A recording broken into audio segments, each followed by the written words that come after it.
everybody, I'm here with Kyle Hebert, voice of adult Gohan from Dragon Ball Z and Super, Kyakuin from JoJo's Bizarre Adventure, Fat Gum from My Hero Academia, and so much more.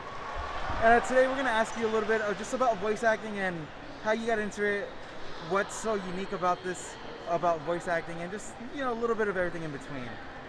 Well, golly, the whole voice acting thing that's started as a kid for me. I crossed over from radio, got a broadcasting degree, and heard about auditions at Funimation back in 2000. Tried out, and I got lucky. I've been Gohan for 21 years. And that led to many other things, like all the names and shows that you just mentioned. So yeah, it's a trip that I have to pinch myself that I am doing something that I love for a living, and it's fantastic.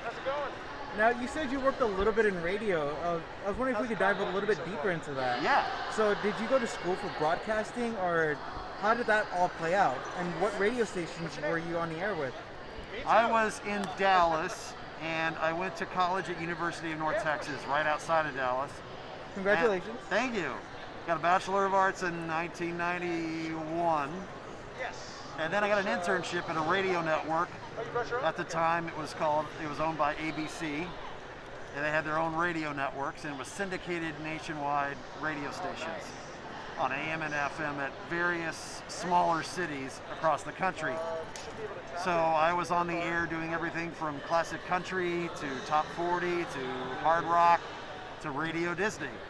And once I was on Radio Disney, I was there for a few years, starting in 96, and then in 2000, heard about Funimation and DBZ, and then I was doing on the air full-time and part-time voice acting. Left that in 2005, and it's been a roller coaster ride ever since in the world of freelance. But yeah, it was great working in radio. It was like a playground, I had a lot of creative freedom to do all sorts of different voices. So I was like if you mash Jim Carrey and Robin Williams together, that's kind of what my on-air personality was like at the time. Now, I have a question regarding radio. Yeah. Now, you listened, you were the host of a variety of stations. What would you say some of your favorite songs of the time were? If you had to give maybe like 2 or 3, would you say? Oh my gosh. Ooh. Ones that come to the mind, in top 40, what was huge back then? Good Vibrations, Marky Mark, that was fun. Classic country, I'd say Johnny Cash. Oh, you can't go wrong with that. Can't go wrong. Hard rock, heavy metal, that's basically what I am. So anything from Metallica, Iron Maiden, all sorts of stuff. Well, those are classics right there. You can never go wrong with any of those, of the artists you name. Absolutely. Now, another thing I want to touch on, I feel like is really interesting. You were doing voice acting on the side, so that was more or less like a night job, I guess you could say, as you were doing broadcasting on the radio. How did you balance the two between working in radio and doing voiceover work? Well, it limited my availability because part of my full-time work was on the weekends, so I had 2 days off during the week. And I would tell them when they wanted to schedule me to come in, it's like, I'm available Monday and Tuesdays or whatever. And they made it work, which was fantastic. Normally, it's a lot harder to balance that with a day job. Most people, as you know, most actors, especially in LA, are waiters, baristas, things that are flexible, that people can just trade shifts and all that. Or they work graveyard shifts, so they want to be as available for auditions or sessions as possible. And now, to throw another kink in there, is that it's the pandemic, so everyone's now recording from home and upgrading their home recording studios to broadcast quality. Now, when you said you heard of Funimation, was Dragon Ball Z at the time, if I'm not mistaken, correct? Yeah, Dragon Ball Z. Was this your first audition as adult Gohan, or had you auditioned for other roles prior to this? I auditioned for other roles. I forget what they were, but Gohan was one of them. I got to pick out who I read for, and I recognized Gohan. I was already a fan of Dragon Ball. So I said, I'm reading for this guy, and everything else hadn't been dubbed into English yet, and I hadn't seen it subtitled or raw Japanese at all. only seen the first 2 sagas, which aired over and over on TV, and then it became huge on Cartoon Network on Toonami, and that's when I was getting in on that wave, writing it. It's like, wow. Yeah, I'd like to call that like era of dub, but just like almost a golden era where people started to take dub anime a lot more seriously. We're like, this is the bee's knees right here. This is good. How did it feel to just be a part of that team, just to be a part of like such an all-star cast of voice actors and actresses? I still pinch myself. A lot of us, it was our first time doing all that. And then when time came around to do Dragon Ball Z Kai, we were all seasoned actors by then. And so we were able to take our experience in acting and bring better performances, I feel, to the Kai dub, even though it's not as popular as the original Uncut Z. Now, voicing a character like Gohan, you see this, you see him as a baby as a baby to an adult. How does it feel to voice such a legacy character where you get to see his flaws, you get to see his accomplishments, and he's not like Goku where he cares about getting stronger. He's more of a scholar. He's an academic. He wants to settle down with his family. He's a little bit more complex. How does it feel to just have your name associated when people think of Gohan to like Kyle? That's him. That is a tremendous honor to be a part of such a huge worldwide franchise and such a great character, very well-rounded, just innately good, and he's proven to be a better husband and father than his own dad. Let's face it, Piccolo is his dad. Yep. We all know that to be true. So yeah, it's still wild that I get to play this character through all the iterations of the shows, all the movies, and a ton of video games.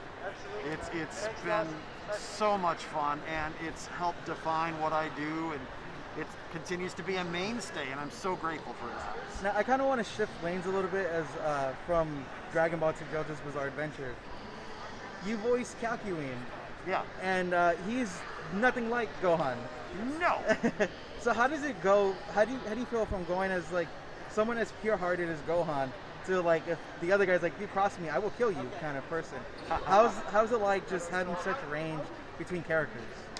Well, I think just with acting, you have to be able to dial into a character just by knowing a couple bullet points about them, which is what we have to do in our sessions. When we look at audition scripts, that's all we see is a little bit about them.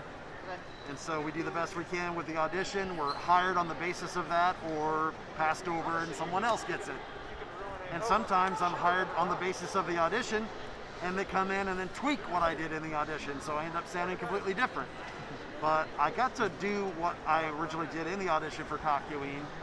And every character feels unique, even if the voice is similar, because some people can tell. It's like, oh yeah, you're Kiba, you're Calcuine, you're Ryu in Street Fighter. But all these characters are unique. They're all different backgrounds, different dispositions, different beliefs. And I think that's the thing that just really sets them apart, hopefully. And if I'm doing the right job, I can help transport viewers or gamers to a different world and escape reality for just a little bit and have some fun in the realm of anime. Now, and I know it's not uncommon when you're watching anime to shed a tear here and there. It's whether your favorite character dies or, you know, they say something that just hits a little too close to home. Yeah. Has there ever been a moment when you're in the studio and it just kind of like devastated you, or you're like, wow, this was emotional? Have you ever had any moments like that in the studio? I've had emotional moments, not where I just break down in tears, but I get a little misty-eyed if someone's on the verge of death or someone is just full on dying, like poor Kamina. Oh, this poor guy. He's such a great character, and you know, to lose him a third way through the show, it's like, how can you continue watching this show? You lost the best character. Now, that was rough. When auditioning for a character, what's stuff that stands out to you that you like to gravitate towards? Well, it's not really my choice about what to gravitate towards. It's usually the studio approaching me with what they think I would be good to read for. So it's usually specific characters, or once in a blue moon, it's like, pick whoever you want to read for. It's like, I have no idea who's a bit character, who's a major character.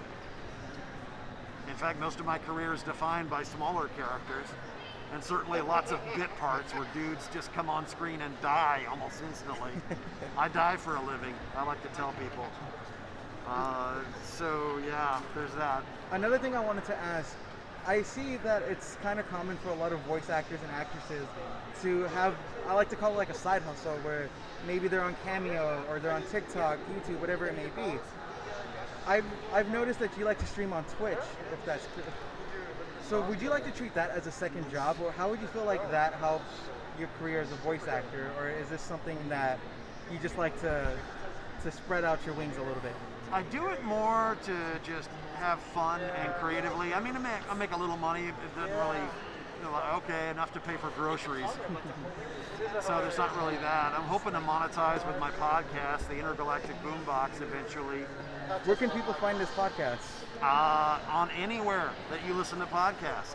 So can you talk a little bit more about the podcast, like what you cover and all that? Yeah, sure. It's a Geek News podcast, and it's just me doing reporting and doing news and reviews about pop culture, multimedia, lots of movies, TV shows, comic book stuff, games, tech, and what I do is try to make it lighthearted and more comedic. So I have conversations with original character voices that I do, and I'll layer them in the edit to make it sound as if the room is with me talking to other people.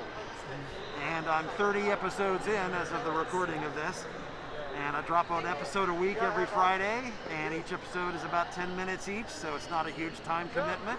And hopefully people will just be able to laugh and have some fun and learn something that the geek world is currently entrenched in. I just have a few questions left. So another one I have is, what would you say the major difference are between recording for a video game and recording for a show? With video games, it's usually the video aspect is rarely done. So we have to match the audio timing of the original Japanese audio track, or Korean, or Chinese, or whatever. We're just dubbing it into English. And that's an interesting process in itself. But for shows, the anime stuff, it's already done. The mouth flaps, the animation's finished. It can't be tweaked the way that animation in games can. Once in a while, the budget will be so open that, oh yeah, we can reanimate the flaps to match the English words, and that's the great thing. But not all the time. Now, is there anything that you'd like to touch on that maybe we didn't talk about, or anything like that? No, other than I just want to say thanks to all the fans for making my job possible and coming out and supporting cons and supporting the artist. And we're just one big family and community. It's great to see everyone coming together again. And hopefully we get past all the craziness in the world and get back to having fun. Now, if there's anything you'd like to say to an aspiring actor, actress, what would that be? Sure. Go to iwannabeavoiceactor.com. It's a great website. Lots of resource material. Basically tells you to get your acting chops worked on. Get experience, get training, work on that first and foremost. Become an actor. And then worry about working on a demo and networking and all that stuff and investing in fancy equipment. Don't do all that first. You're doing it wrong. You got to become an actor. Well, thank you so much for your time, and thank you for the interview. Thank you.